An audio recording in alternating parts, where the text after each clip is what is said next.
Next हम देखते हैं क्वाड्रेटिक फॉर्मूला। जैसा कि आपको पता ही होगा कि हम लोग क्वाड्रेटिक इक्वेशन को सॉल्व करना पड़ रहे थे अलग अलग मेथड से। और लास्ट वीडियो में हमने देखा था कि हम लोगों ने कंप्लीटिंग द स्क्वायर मेथड से क्वाड्रेटिक इक्वेशन को सॉल्व किया था। अब बारी है क्वाड्रेटिक फॉर्मूला। क्वाड्रेटिक फॉर्मूला जिसको कि आप लोग श्रीधराचार्य रूल भी कहते हैं, श्रीधराचार्य रूल भी आप इसको कहते हैं। तो कैसे हम क्वाड्रेटिक फॉर्मूला से किसी भी क्वाड्रेटिक इक्वेशन को सॉल्व करेंगे, अब हमें ये देखना है। तो चलिए क्वाड्रेटिक फॉर्मूला पहले हम कैलकुलेट करें। तो सबसे पहले हम लोग करते क्या है कि क्वाड्रेटिक इक्वेशन कंसीडर कर लेते हैं। तो ये मैंने क्वाड्रेटिक इक्वेशन कंसीडर कर लिया, ax square plus bx plus c equal to 0 where a not equal to 0। देखिए ध्यान से, हम यहाँ पे क्वाड्रेटिक फॉर्मूला कैलकुलेट करने जा रहे हैं।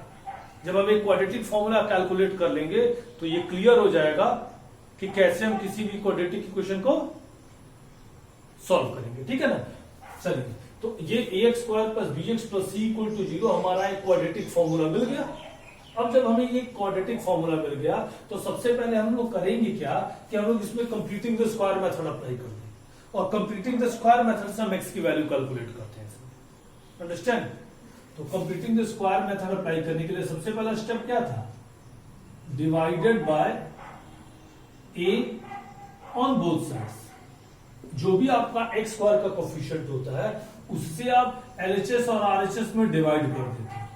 तो ये लीजिए, सबसे पहले मैंने LHS में डिवाइड कर दिया और अब RHS में डिवाइड करेंगे तो वो 0 ही रहना है। यही होगा ना। ये हो जाएगा हमारा x स्क्वायर, a स्क्वायर से a square cancel, it is bx upon a। और जो भी कांस्टेंट टर्म होता है उसको हम राइट हैंड साइड में शिफ्ट आउट कर देते हैं। Clear.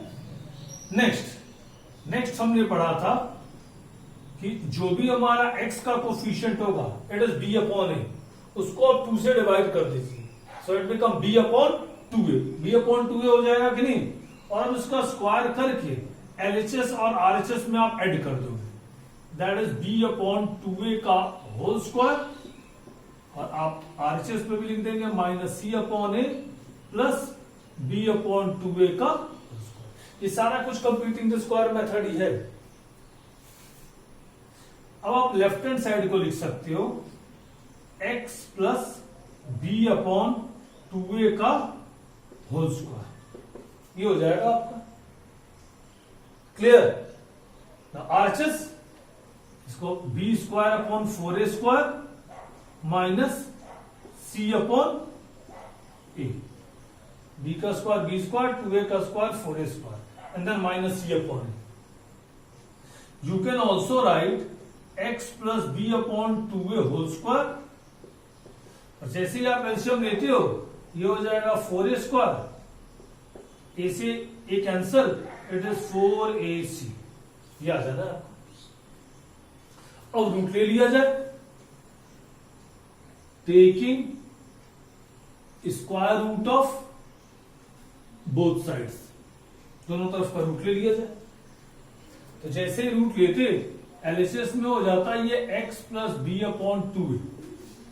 The RHS it is under root b square minus 4ac upon 2a। और रूट के वजह से प्लस माइनस।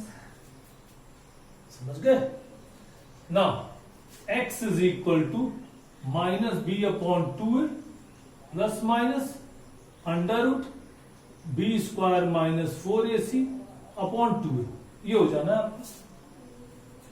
अगर आप एलसीएम ले लो तो ये हो जाएगा minus b plus minus under root b square minus 4ac upon. ये देखिए आपकी x की वैल्यू मिल गई। पर यही आपके लिए क्वाड्रेटिक फॉर्मूला है। सो a b c आपको पता ही है क्या है, the coefficient of x square, the coefficient of x and the constant term. तो ये आपने x की वैल्यू कैलकुलेट कर दी। ये भी आपको पता था कि x की कितनी वैल्यू मिलनी थी, डबल। तो ये प्लस माइनस सिंबल उसी के लिए लगा। जब आप प्लस कंसीडर करोगे तो फर्स्ट वैल्यू मिल जाएगी और नेगेटिव साइन कंसीडर करोगे तो आपको सेकंड वैल्यू मिल जाएगी। ठीक है। दूसरी चीज, अब कई बार ये भी होता है कि अगर हमारे पास एक क्वाड्रेटिक इक्वेशन है तो हम कैसे आइडेंटिफाई करेंगे कि उसके जो रूट्स हैं वो किस तरह के रूट्स हैं। एक चीज ध्यान रखिए, ये जो टर्म दिया गया है आप लिख सकते हो if B square minus 4ac is greater than equal to 0, अगर बी स्क्वायर माइनस 4ac की वैल्यू 0 या 0 से अधिक आ रही है तो उस केस में जो रूट्स होंगे आपके वो क्या होंगे, रियल होंगे। ये जो अंडर रूट में टर्म है यही डिसाइड करता है कि आपके जो दोनों वैल्यूज आ रही है ना एक्स की वो रियल है कि नहीं। अगर B square minus 4ac greater than equal to 0 आ रहा है, मतलब कि पॉजिटिव आ रहा है, 0 आ रहा है चाहे 0 से अधिक आ रहा है, तो उस केस में आपके जो रूट्स होंगे वो रियल होंगे। बट अगर बी स्क्वायर माइनस 4ac की वैल्यू 0 से कम आ जाए, नेगेटिव में आ जाए तब, तो फिर उस केस में रूट्स इमेजिनरी हो जाएंगे। और इमेजिनरी रूट्स आपको नहीं पढ़ना है, ये आप जब क्लास 11th में आप जाएंगे और जब आप कॉम्प्लेक्स नंबर पढ़ोगे तो वहां पे उसके बारे में बताया जाएगा कि अगर आपके रूट्स इमेजिनरी हो जाए तो वहां पे क्वाड्रेटिक इक्वेशन को आप कैसे सॉल्व करोगे। तो आपको यहाँ पे उन्हीं क्वाड्रेटिक इक्वेशन के रूट्स निकालने हैं जिनके रूट्स आपके क्या हो, रियल। ठीक है, ये जो बी स्क्वायर माइनस 4ac है इसको हम लोग डी से डिनोट करते हैं, इसको हम डी से डिनोट करते हैं, जिसको कि आप क्या कहते हो, डिस्क्रिमिनेंट। डिस्क्रिमिनेंट उसको हम कहते हैं, और ये हो जाता है d is equal to B square minus 4ac। अब कुछ बच्चे यही पूछते हैं कि डिस्क्रिमिनेंट क्या चीज है, तो देखिए किसी भी क्वाड्रेटिक इक्वेशन में जो डिस्क्रिमिनेंट होता है वो ये डिसाइड करता है कि आपके जो क्वाड्रेटिक इक्वेशन है उसके जो रूट्स है वो रियल है या नहीं, रियल है कि इमेजिनरी। डिस्क्रिमिनेंट अगर greater than equal to 0, greater than equal to 0, so roots are real, and if the discriminant is less than 0 then the roots are imaginary। तो ये आपका डिस्क्रिमिनेंट है, that is B square minus 4ac। तो अब इसी को अगर आप लिख दो, इसी को 1 में पुट कर दीजिए, तो फिर ये हो जाना x is equal to minus B plus minus square root of D upon 2, D is equal to B square minus. ये आपके लिए क्वाड्रेटिक फॉर्मूला हो गया, और इसी फॉर्मूले से आपको क्वाड्रेटिक इक्वेशंस को क्या करना है, सॉल्व आउट करना है। क्लियर? हाँ, तो चलिए देखा जाए, क्वेश्चन इस पे सॉल्व किया जाए, क्वाड्रेटिक फॉर्मूला के थ्रू रूट्स कैलकुलेट किए जाए। जैसे ये आपका एक क्वाड्रेटिक इक्वेशन दिया है, 9x square plus 7x minus 2 equal to 0, और क्या है क्वाड्रेटिक फॉर्मूला से आप इसके रूट्स निकाल दीजिए। तो देखिए क्वाड्रेटिक फॉर्मूला से रूट निकालने के लिए सबसे पहले जो भी ये इक्वेशन दिया गया है इसको जो आपका स्टैंडर्ड इक्वेशन होता है, स्टैंडर्ड इक्वेशन आपका क्या होता है, ax square plus bx plus c equal to 0। इससे आप कंपेयर करके a, b और c की वैल्यू निकाल लीजिए। So at the place of a it is 9, at the place of b it is 7, and at the place of c it is minus of 2। Negative है ना यहाँ पे, so minus 2। देखिए roots निकालने के पहले हम ये क्लियर कर लें कि हमारे जो रूट्स है वो रियल है कि इमेजिनरी है, तब तो कैलकुलेट किया जाएगा। तो रूट्स रियल है इमेजिनरी, ये कैलकुलेट करने के लिए मैंने ये डिस्क्रिमिनेंट का फॉर्मूला बताया है, डिस्क्रिमिनेंट निकालने का। Discriminant equal to what, b square minus 4ac। Discriminant निकालिए, at the place of b it is 7, this is 4, at the place of a it is 9, and for c it is minus of 2। This is 49 and this is 4 9 is 36, and 36 into minus 2, it is minus of 72, so it becomes plus of 72. Now add them, 9 plus 2 11, and this is 120.